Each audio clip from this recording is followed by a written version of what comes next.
The film is really this huge achievement in Lynchian style, nightmarish drama. The word horror could be thrown around here, but I think it would be almost missing the point that this is really about the exploration of fear, what unsettles us internally, and how that can, of course, impact our external physical selves. The rumination, the trepidation, the isolation, all of these things that are a result of us not facing the problems that are often right there in front of us. The styles here are so distinct and well executed and really allow a distinct and consistent tone of unease to be present throughout its entirety. Very well done. Captivating from the start. It's really introspective, which I love.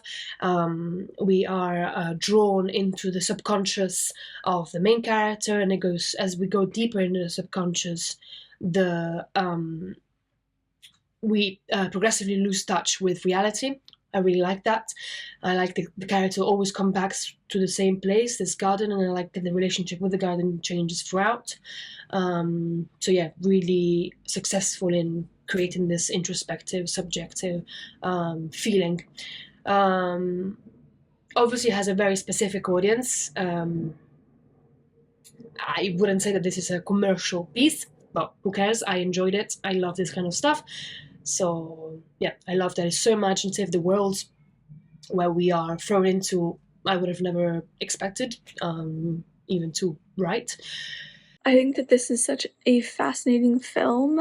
I know that, being afraid of the dark or, the kind of stereotypical things that people do have fears about, especially when you're young and as you kind of get older, sometimes those fears kind of just stick with you.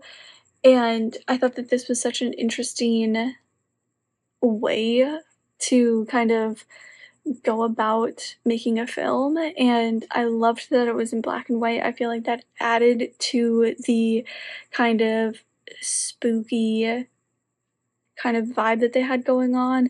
Spooky, suspenseful, especially when you're dealing with fears and you're dealing with phobia, and having everything in black and white, or almost everything in black and white, I thought was such a good call because I feel like it really enhanced all of that.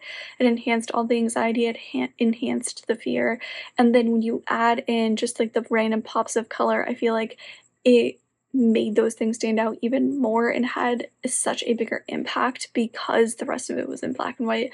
So I thought that was really, really clever to kind of frame things that way. But I also liked that when dealing with this kind of idea of nightmares and fears and things like that, they really played on the kind of very classic, almost, stereotypical fears, but I think they're stereotypes for a reason because a lot of people can relate to them, like clowns, like dolls, like, all these kind of different situations that she found herself in this like pseudo dream-like like space. And I think that all of them, like I said, are stereotypes for a reason. I think that this did such a great job of highlighting and showing exactly what those circumstances can be like, of exactly what those dreams can be like, exactly how draining and how fearful it can be. And she still had to get up the next day, take a shower, and start her day. And I think that, like I said, it just did such a good job of really showcasing how it can be. This was a haunting yet effective feature. I thought it dealt with nyctophobia in a startling yet brilliant way. What set this film apart for me was the incredible performance of the lead. She was so talented. She was able to convey such a wide range of emotions and also proved herself to be excellent at movement and dance. I really appreciated the wide range of wardrobe pieces and makeup. Another incredible element in the film was the barrage of visual imagery. So many memorable scenes, such as a lonely park, a merry-go-round, hallways, stairwells, and a beach, just to name a few.